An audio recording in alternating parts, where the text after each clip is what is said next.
Iran has been under some form of sanctions or another for decades now, with the first sanctions being imposed in 1979. In fact, already roughly 80 to 90% of Iran's economy is under sanctions from the United States. So there's really not that much left to sanction. My family and millions of other Iranians have been bearing the brunt of this embargo for longer than I've been alive. So Iranians saw some hope during Obama's presidency when the nuclear deal was signed by Iran, the United States, the permanent members of the United Nations Security Council, and the European Union. Some sanctions were removed, and Iran did see a small improvement in its economy. In May of 2018, the current administration said it was withdrawing from the agreement, despite Iran having followed its end of the deal, and it's now imposed even harsher sanctions on the country. In theory, food, prescription drugs, and medical equipment are not among sanctioned goods.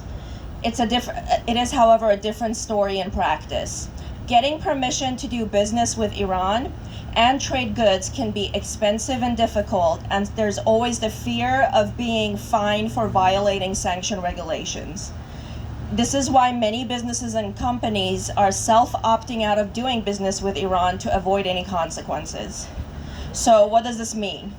Life-saving medical equipment, prescription drugs, and raw goods are not as readily available, or only available for a lot of money in the black market.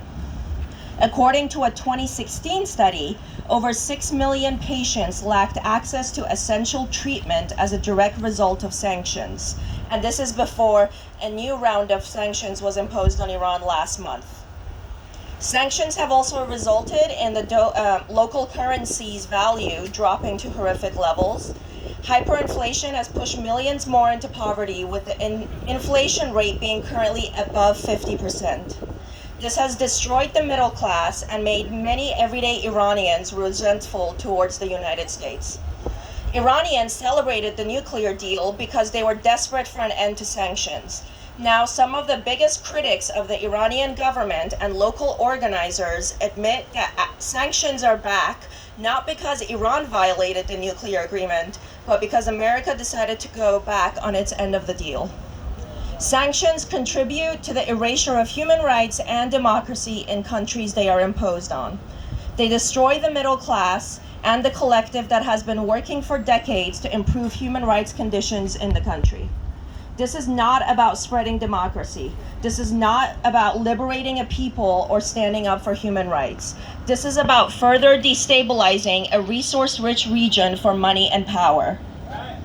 This administration has surrounded itself with the same people who took us to war in Iraq, wreaking havoc in the region and resulting in the death of millions of innocent lives.